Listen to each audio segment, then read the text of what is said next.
Have you ever looked at a photograph and felt like you were looking at a painting? Well, today we're diving into the work of an artist who did just that. He took the gritty, everyday streets of New York City and transformed them into these incredible, colorful masterpieces. His name was Saul Leiter, and honestly, he completely changed how we think about photography. I mean, just look at this. At first glance, it's almost pure abstraction, right? You've got this flash of a yellow cab, a bit of a reflection, a hand on a steering wheel. It's just a split-second moment from 1957, but wow, it is absolutely humming with energy. This is the kind of magic we're going to unpack. And really, that's the big question for us today, isn't it? How can something so simple, something you might walk right past, feel like a genuine work of art? To figure that out, we have to start with the artist's most powerful tool. And that tool is color. It's so much more than just what our eyes see. It's really what we feel. Think of it like a language. Artists use it to pull you into a scene, to make you feel a certain way, excited or peaceful, or even a little bit sad. It's the absolute foundation for everything we're about to see. So before we can really appreciate Saul Leiter's genius, we kind of need to learn the language he was speaking. So let's do a quick crash course on the basic building blocks of color. Okay, so how does color actually work? Well, it turns out every single color you can think of has just three main properties. First up is hue. That's just the simple name for the color, red, blue, green. Then you've got value, which is all about how light or dark it is.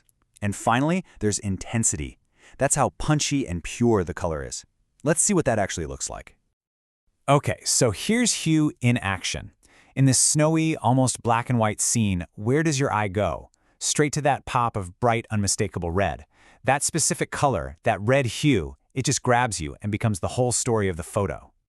And now, let's talk about value. Just look at the incredible contrast here. You have that deep, dark black of the awning pushed right up against the bright, clean white of the snow. It's not about all the different colors. It's about the powerful dance between light and dark, and it creates this super bold, graphic feeling.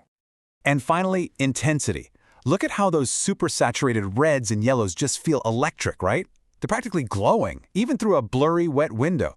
They cut right through all the other muted tones in the scene and just demand that you look at them. And then, of course, there's the whole psychological side of it. This is a classic artist trick. Warm colors, like your reds and yellows, they feel energetic, like they're jumping right out of the frame at you. Meanwhile, cool colors, the blues and greens, they feel much calmer, and they tend to sink into the background. It's a really simple but effective way to guide your attention. Okay, so now that we've got the basics down, let's meet the master himself. The guy who took all these ideas and basically invented a new way to see the world with a camera. This is Saul Leiter. He came to New York City back in 1946, thinking he was going to be a painter, but he pretty quickly fell in love with photography. Now, you gotta remember, back then, serious photography was black and white, period. But Leiter started playing with color film, creating this work that was just light years ahead of its time. And this quote, it tells you everything about him. He wasn't some stuffy academic trying to make a big statement. He was just an artist who trusted his eyes. His whole philosophy was right there in the act of looking and clicking the shutter. But what's really wild is his story. I mean, he was taking these groundbreaking color photos way back in the late 40s and 50s, but for almost half a century, nobody really knew about them.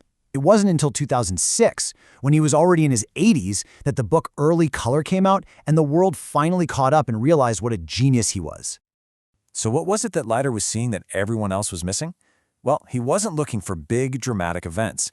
He found his art in the little things, the quiet, passing moments of city life. He saw profound beauty in the stuff that most of us just walk right by without a second glance. This photo is such a perfect example of his vision. He loved to shoot through layers, like a rainy or fogged-up window, to completely transform the scene.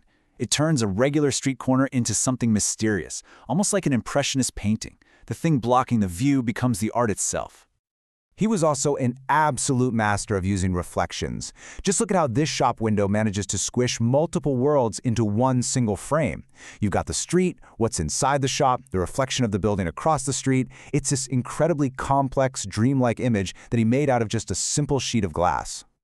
And his framing was just totally revolutionary. He'd often use these huge, dark shapes in the foreground that block out most of the picture, which forces your eye on the one tiny little detail, like the slice of a white car. It's proof that what an artist chooses not to show you can be just as powerful as what they do. And this all leads us to the real secret sauce behind his photography.